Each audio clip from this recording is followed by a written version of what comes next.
يصلح لكم أعمالكم ويغفر لكم ذنوبكم ومن يطع الله ورسوله فقد فاز فوزا عظيما. وقال الله تعالى عز وجل: يا أيها الذين آمنوا ادخلوا في السلم كافة ولا تتبعوا خطوات الشيطان إنه لكم عدو مبين. مختصر سی حمد و ثنا کے بعد قابل احترام بزرگوں، نوجوان ساتھیوں، پس پردہ سننے والے اسلامی ماں بہنوں، حاضرین جمعہ، آج کے ہمارے جمعہ کا عنوان ہے کہ گمراہی کے نقصانات۔ نقصانات تو انسان ہر قسم کے دیکھتا ہے، لیکن وہ گمراہی کی وجہ سے ہیں، اس کا علم اسے نہیں ہوتا۔ اس لیے ہر آدمی نقصان کو یہ سمجھتا ہے کہ بس ہوتے رہتا زندگی ہے، نقصانات ہوتے رہتے ہیں، لیکن گمراہی کے سبب سے بھی انسانی زندگی میں بہت سے نقصانات ہوتے ہیں۔ تو ان نقصانات کی پہچان اور نشاندہی کے لیے قرآن مجید اور احادیث کے اندر ان گنت احادیثوں کے اندر گمراہی سے بچنے کے طریقے بتائے گئے، کیا کیا چیزیں گمراہی ہے وہ بتلایا گیا، کن کاموں سے، کن اعمال سے، کن عقائد سے انسان گمراہ ہوتا ہے، اس کے اسباب بتائے گئے۔ اب اس کا علم نہیں ہوگا تو ظاہر سی بات ہے کہ ہر آدمی اس کے نقصان میں پڑھ کر یہی کہے گا کہ نہیں، میں بالکل درست ہوں، میں بالکل صحیح ہوں۔ تو اسی لیے گمراہی کے نقصانات یا گمراہی ہے کیا، اس کی پہچان ہونا، یا پھر یہ گمراہی ہے کیا جس سے ہم بچ کر اللہ سے ہر نماز میں اہدنا الصراط المستقیم کا نعرہ لگا رہے ہیں، اللہ سے ہدایت مانگ رہے ہیں۔ تو ہدایت کیوں مانگ رہے ہیں؟ اس لیے کہ گمراہی سے بچنا ہے، اس لیے ہدایت مانگ رہے ہیں۔ ایسا تو نہیں ہے کہ جو گمراہی ہے وہ بھی مانگ رہے ہیں، جس کو ہم سمجھ لیے اس کو ہدایت کہہ کر ہم وہ بھی مانگ رہے ہیں، یہ بھی ہو سکتا ہے۔ کیونکہ جب گمراہی کا علم نہ ہو، گمراہی کے نقصانات کا ہمیں علم نہ ہو، تو ظاہر سی بات ہے یہ سارے نقصانات ہو سکتے ہیں۔ کیونکہ ہم گمراہی کو بھی ہدایت سمجھ کے مانگنے لگ جائیں، یا پھر کوئی آدمی ایسا اعمال کر کے یہ دعویٰ بھی کرے کہ ہاں بالکل ہم جو کر رہے ہیں حق ہے، ہمارا یہ کرنا جو ہے بالکل سیدھا راستہ ہے، یہ دعوے ہو سکتے ہیں، معاشرے میں ہو رہے ہیں۔ تو انہی کے پس منظر اس کی فکر، اس کی یاد دہانی کے لیے اہل توحید کو اپنے ایمان کو جگانے کے لیے، اپنے ایمان کی، اپنی آخرت کی فکر کرنے کے لیے اس طرح کے عنوانات کو چن کر آپ کے سامنے لانا پڑتا ہے، تاکہ قوم اور معاشرے میں ہونے والی روزمرہ کی جو گمراہیاں ہیں اس سے ہم اور آپ آسانی سے بچ سکیں۔ تو اللہ رب العالمین سے دعا گو ہوں، اللہ رب العالمین مجھے اور آپ کو اس جمعہ کی کئی ہوئی باتیں جو گمراہی سے بچنے یا گمراہی کے نقصانات پر مبنی ہیں، اللہ تعالیٰ ہمیں سمجھنے اور اس پر عمل کرنے کی توفیق عطا فرمائے، آمین یا رب العالمین۔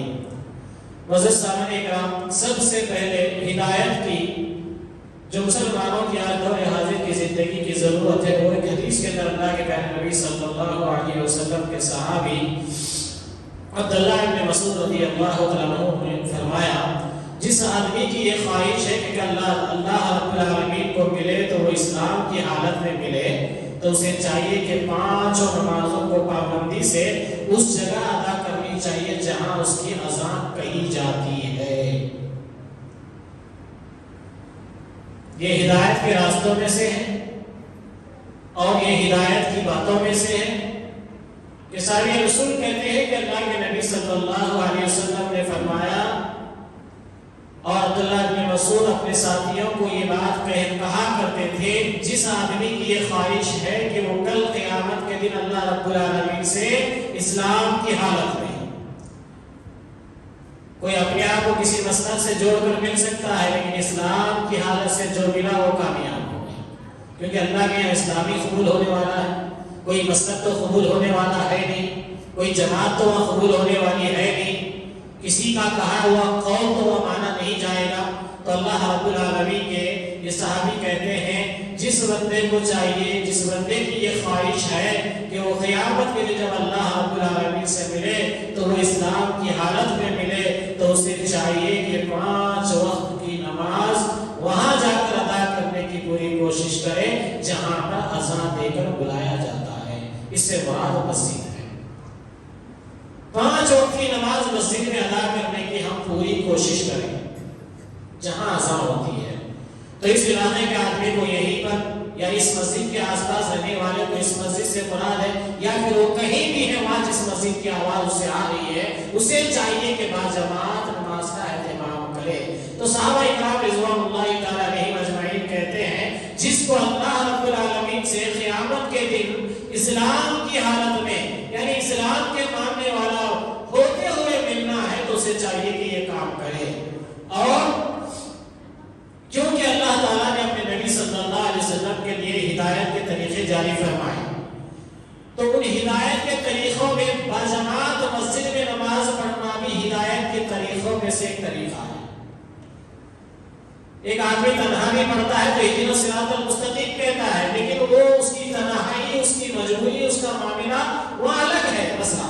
لیکن جہاں آدمی آزاد ہو فری ہو اس کے باوجود وہ مسجد میں جا کر نماز نہ پڑھے یا پھر گمراہی کی یہاں تک حد ہے کہ آج نماز کے لیے نہیں یہ مسجد میں ہماری نماز نہیں ہوتی ہم وہاں پڑھ لیں گے. یہ فتوی بازیاں ہماری اس مسجد کے اندر بھی ہے. اس مسجد کی صفوں کے اندر بھی ایسے دشمن پل رہے ہیں. اس مسجد کی صفوں میں بھی ایسے لوگ کھڑے ہو رہے ہیں جن کی زبانیں یہ کہہ رہی ہے کہ ان کے پیچھے ہماری نمازیں نہیں ہوتی ہیں. یاد رکھیں اللہ کے نبی صلی اللہ علیہ وسلم نے فرمایا اللہ رب العالمین نے جتنے مجھے ہدایت کے طریقے دیے ہیں ان طریقوں میں سے ایک افضل طریقہ یہ ہے کہ پنج وقتہ نماز مسجد میں جماعت ادا کی جائے. کیوں؟ صحابی رسول کہتے ہیں کہ بلا شبہ میں سمجھتا ہوں کہ تم میں سے ہر ایک نے اپنے گھر میں مسجد بنا رکھی ہے جس میں وہ نماز پڑھتا ہے. اس طرح اگر تم گھروں میں فرض نماز پڑھتے رہے اور مسجدوں میں جانا چھوڑ دو تو تم اپنے نبی کا معروف طریقہ جو سنت ہے وہ چھوڑ بیٹھو گے اور اگر تم نے نبی کا طریقہ چھوڑ دیا تو تم گمراہ ہو جاؤ گے. نبی کا طریقہ ہے کہ صلو کما رأیتمونی اصلی.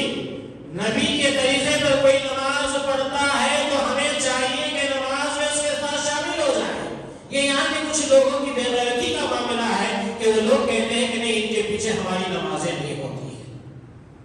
جن لوگوں نے بھی کہا ہے جن لوگوں نے مجھ تک بات پہنچائی میں نے ان سے کہہ دیا ہے کہ ان کی پوری فہرست تیار کریں ان کو باضابطہ دعوت کر کے ان سے ملیں گے ان سے بات کریں گے.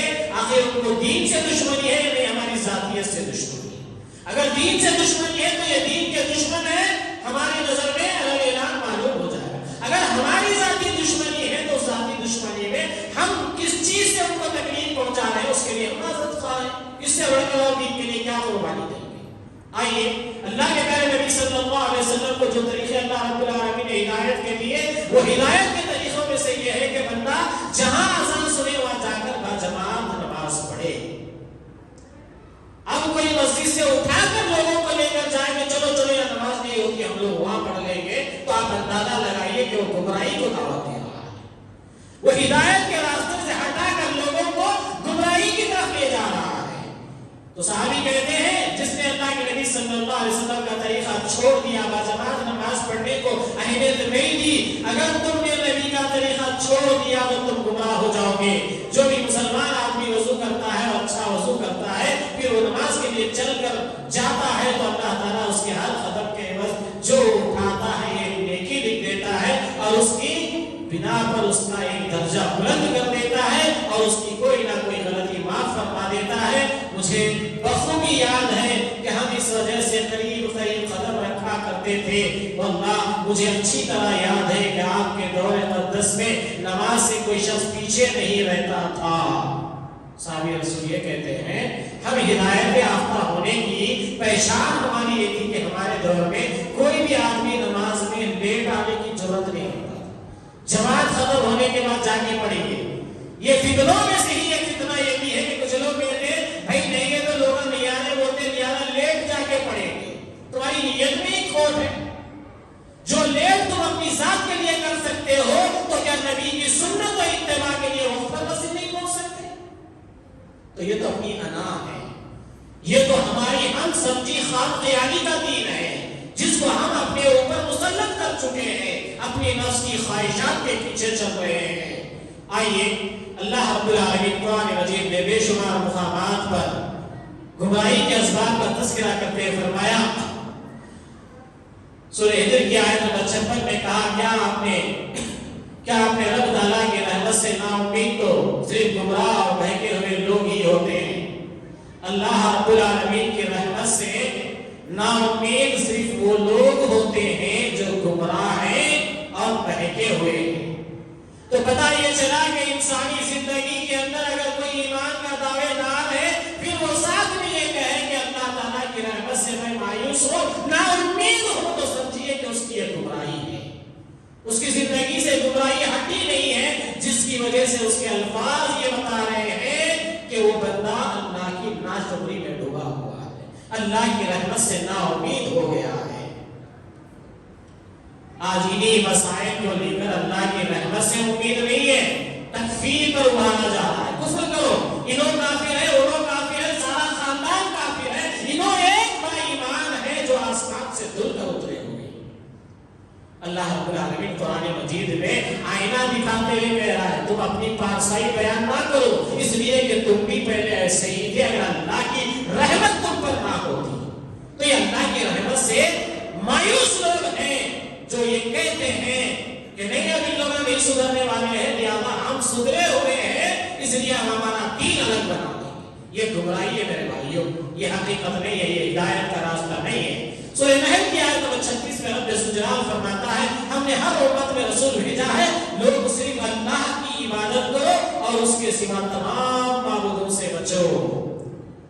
محمد صلی اللہ علیہ وسلم نعوذ باللہ اللہ کی عبادت کرتے تھے تو کیا آپ نے اللہ کی عبادت میں کسی اور کو شریک کرتے ہوئے یہ کہا ہو کہ اس کے پیچھے میری عبادت نہیں ہوتی؟ ایسے نظارے کہیں نہیں ملتے کہ بدقسمتی سے امت کی ہے کہ علم کی کمی کہیے یا جہالت کا عروج کہیے, دونوں چیزیں اس امت کو غرق کر رہی ہے اور یہ شعور میں آنے کا وقت ہے. اگر بے شعور کی زندگی جیتے رہیں گے آنے والے دن اس امت مسلمہ کا بیڑا غرق ہونے کی طرف جا رہا ہے. آئیے اللہ رب العالمین آگے فرماتا ہے تمام معبودوں سے بچو. بس بعض لوگوں کو تو اللہ تعالیٰ نے ہدایت دی اور بعض پر گمراہی ثابت ہو گئی. بس تم خود زمین میں چل پھر کر دیکھ لو جھٹلانے والوں کا انجام کیسا کچھ ہوا. اللہ رب العالمین نے جو احکامات انسانی زندگی کے لیے نازل کیے ہیں اگر آج کوئی انسان ہدایت کے راستے پہ گزارنے والا اگر یہ کہتا ہے مثلا میں کہوں کہ میں اپنے آپ کو ہدایت پر ہوں اس لیے کہ میری بیوی میرے بچے گمراہی پر ہیں اس لیے ان کے حق میرے اوپر نہیں ہے,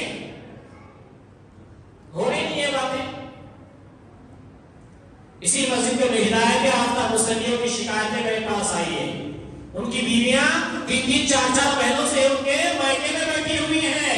ان کو کہا جا رہا ہے باضابطہ کہ تم اپنے ماں باپ بھائیوں کو کافر قرار دے کر پھر کبھی ان کے پاس نہ جانے کی تم قسم کھا کر اگر آؤ تو ہمارے نکاح میں ہے ورنہ تم ہمارے نکاح میں نہیں ہے.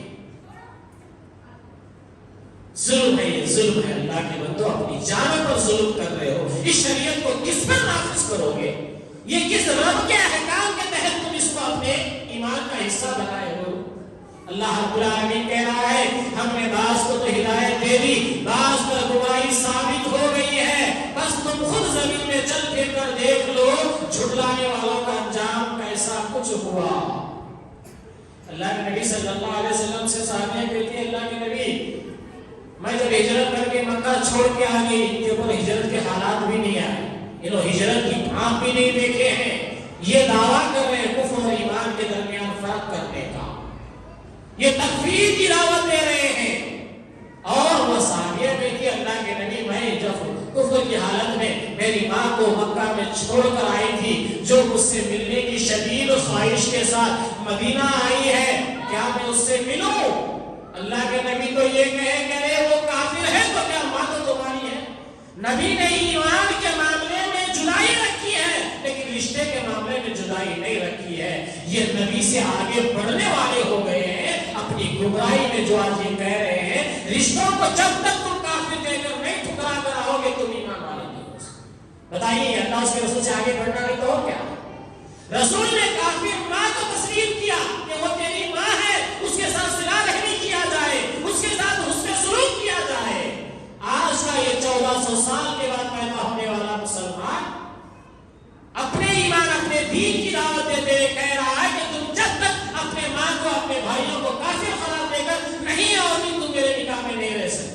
کس کا دین ہے؟ کہاں سے آ رہے ہیں؟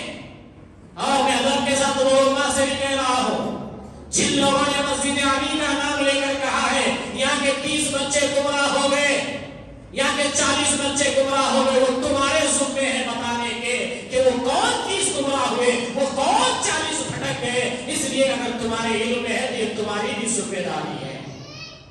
ہم بحیثیت منبر و معراج پر کھڑے ہوتے ہیں تو ہماری ذمہ داری بنتی ہے، ہم قوم کی اصلاح اور ان کی خیر خواہی کی بات کرتے ہیں، اور ایسے لوگوں سے ہم بالکل ذمہ بری ہیں جو انسانی حقوق یا قوانین حقوق کی مخالفت کرتے ہیں۔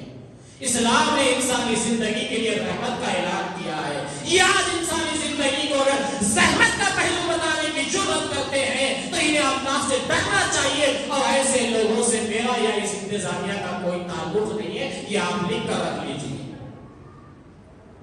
قیامت کی صبح بھی ہم یہی بولیں گے، جو غلط ہے تو اس کو غلط ہی بولیں گے، اور یہ غلط لوگوں سے ہمارا کبھی کوئی رشتہ ہے نہ رہے گا انشاءاللہ۔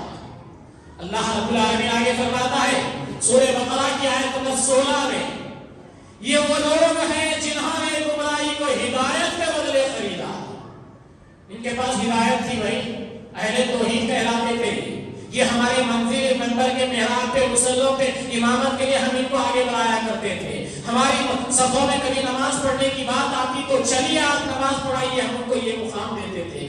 ایسے لوگ بھی اگر آج یہ کہہ رہے ہیں، اللہ کہہ رہا ہے یہ وہ لوگ ہیں جنہوں نے ہدایت کے بدلے گمراہی خرید لیا۔ لوگ ہدایت مانگنے کے لیے مسجدوں میں آتے ہیں، لوگ ہدایت مانگنے کے لیے اللہ کی بارگاہ میں ہاتھ اٹھاتے ہیں، یہ وہ قوم ہے اپنی انا بتانے کے لیے ہدایت کو بیچ کر گمراہی اپنے مقدر میں لے گئے۔ یہ وہ لوگ ہیں جنہوں نے ہدایت کو ٹھکرا کر گمراہی اپنے مقدر بنا لی ہے۔ اللہ کہہ رہا ہے یہ وہ لوگ ہیں جنہوں نے گمراہی کو ہدایت کے بدلے میں خرید لیا ہے، بس نہ تو ان کی تجارت نے ان کو فائدہ پہنچایا اور نہ ہدایت والے ہوئے۔ بتائیے ان کی یہ کوششیں جو بھی تھی ٹوٹی پھوٹی، اچھل کود کر یہاں سے بھاگ کر جا کر کہیں کرائے کا ویران گھر لے کر وہاں جمعہ پڑھ کے بتا رہے ہیں،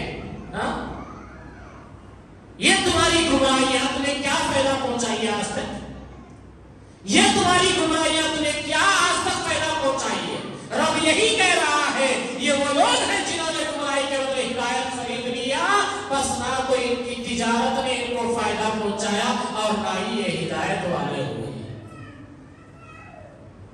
جماعت سے نماز چھوڑ کر گھروں میں پڑھ رہے ہو، جماعت سے نماز چھوڑ کر گلیوں میں پڑھ لے رہے ہو، جماعت سے نماز چھوڑ کر اپنے محلے کی مسجد چھوڑ کر گلی کوچوں میں بھاگ رہے ہو، ویرانیوں میں جا کر زندگی گزار رہے ہو، اور اپنے آپ کو سمجھ رہے ہو کہ ہم ہدایت پر ہیں۔ رب کہہ رہا ہے کہ ایسے لوگ ہدایت پر نہیں ہیں، بلکہ یہ لوگ ان کی یہ جو تجارت ہے ان کو نقصان پہنچائی، کیونکہ یہ لوگ کھڑے کھڑے سکے دے کر کھوٹا مال خرید رہے ہیں، ان کی تجارت نقصان دہ ہے۔ سورہ نساء کے آیت 116 میں رب فرماتا ہے اسے اللہ تعالیٰ خطا نہ بخشے گا جس کے ساتھ